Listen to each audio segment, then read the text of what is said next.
The crystal chandeliers of the Grand Manhattan Ballroom sparkled above Isabella Carter as she stood at the altar, her hands trembling God, what inside. is all this? Oh my God. Cash, What are guns, these gloves? files? Cash guns. I can't Files, believe New this. York City buzz. I can't You look believe so this. handsome. That inside And you television. are the most beautiful bride. Handsome, perfect. Fairy tale and you seconds are the most beautiful bride.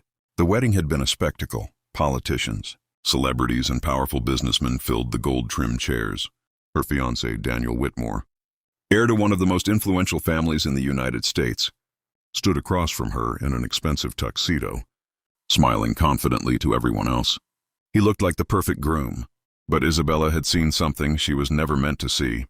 Just an hour before the ceremony, while searching for a quiet moment in Daniel's private office upstairs, she found a locked door slightly open.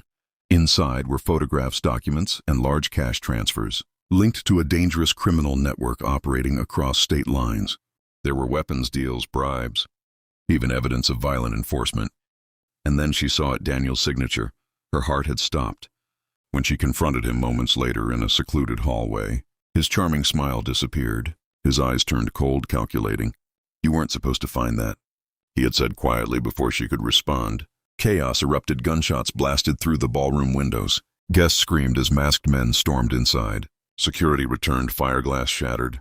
Blood splattered across white tablecloths and designer gowns. In the panic, someone shoved Isabella. She fell hard against a marble column, cutting her arm deeply. Her white dress soaked up the crimson stain, spreading across the silk like a horrifying bloom. She looked up just in time to see Daniel being escorted away. Not by police, but by armed men who seemed to be protecting him. It wasn't an attack, it was an extraction, and she had been a liability. Fear surged through her veins, stronger than the pain in her arm. If Daniel was involved in something this dangerous, and she knew the truth, then she was no longer safe. Without thinking, Isabella gathered the torn layers of her gown and ran. She ran past overturned chairs and shattered champagne glasses. She ran barefoot down the marble steps of the ballroom entrance. She ran into the cold Manhattan night, ignoring the shouts behind her. Car horns blared as she crossed the street blindly. Sirens wailed in the distance, blue and red lights flashing against skyscraper windows.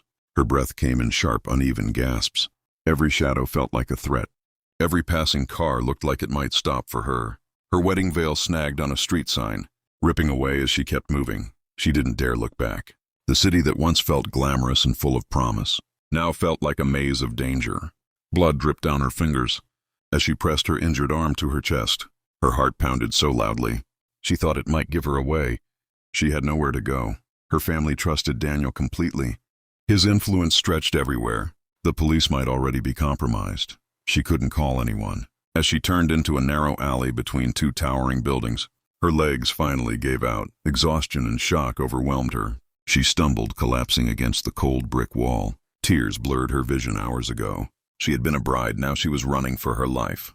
Isabella's vision blurred as she lay against the cold brick wall of the alley. The distant echo of sirens mixed with the pounding of her heart. Her injured arm throbbed, and the blood staining her wedding dress had begun to dry, stiff and dark against the once perfect white silk. Footsteps approached. She froze. Every instinct screamed at her to run, but her body refused to move. A sleek black Rolls-Royce Phantom slowly rolled into view at the mouth of the alley, its headlights cutting through the darkness. The engine purred softly before shutting off. The back door opened. A tall man stepped out. Composed and commanding, his tailored charcoal suit fit him perfectly, and even in the dim light, there was something powerful about his presence. His sharp jawline and calm gray eyes gave nothing away, but his posture radiated control. "Miss Carter," he said evenly. Her breath caught. "How do you know my name?" He didn't answer immediately. Instead, he removed his coat and draped it gently over her trembling shoulders. The fabric was warm, expensive, protective. "My name is Alexander Hayes." The name hit her instantly. Alexander Hayes, America's youngest self-made billionaire. Owner of Hayes Global Holdings, a man rarely seen in public, known for ruthless business strategies and an intensely private life. "What do you want?" she whispered, to keep you alive before she could process his words. Dizziness overtook her. The world tilted. She would have hit the pavement if he hadn't caught her. "Effortlessly easy," he murmured. He lifted her as if she weighed nothing and carried her to the waiting car. The driver, silent and disciplined, opened the door without a word. Within seconds, they were moving through the Manhattan streets, leaving chaos behind. Inside the car, Isabella tried to sit up straighter. "Why are you helping me?" she asked weakly. Alexander's gaze remained forward. Because tonight wasn't random. She felt a chill. You know about Daniel. I know more than you think. The city lights flashed through the tinted windows, reflecting off his composed expression. There was no panic in him, no confusion, only strategy. Your fiancé has been under federal investigation for months, Alexander continued calmly. Illegal arms trading, financial laundering, international connections. Tonight's attack was staged to remove him before authorities closed in. Her stomach twisted in me. You weren't supposed to discover the truth. Silence filled the car. The implication hung heavy between them. You're a witness now, he said, which makes you a target. Fear returned full force. But something else stirred beneath it. Relief. At least someone knew what was happening. The car eventually pulled into a private underground garage, beneath one of the tallest luxury towers in Manhattan. Security cameras rotated smoothly. Armed guards stood at discreet intervals. Alexander stepped out first, then turned and offered his hand. His grip was firm and steady. As he helped her stand inside the private elevator, she studied him. Why risk getting involved? For a moment his eyes softened just slightly. Because Daniel Whitmore's organization has cost me something personal, he replied quietly, and I intend to dismantle it. The elevator doors opened into a breathtaking penthouse, overlooking the glowing skyline. Floor-to-ceiling windows revealed the city stretched endlessly below. Isabella stepped inside, overwhelmed. Hours ago, she had been preparing to marry a man she thought she loved. Now she stood in the home of one of the most powerful men in America. And for reasons she didn't fully understand, she felt safer than she had all night. The penthouse was silent except for the distant hum of Manhattan below. Floor-to-ceiling windows revealed a glittering skyline, but Isabella barely noticed the view.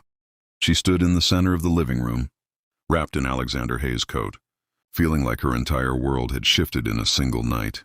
A private doctor had already treated her arm. The cut required stitches, but it wasn't life-threatening. Still, the emotional wound ran deeper. Alexander stood near the window, his posture calm, hands resting in his pockets. The city lights reflected in his sharp gray eyes. You said you were investigating Daniel.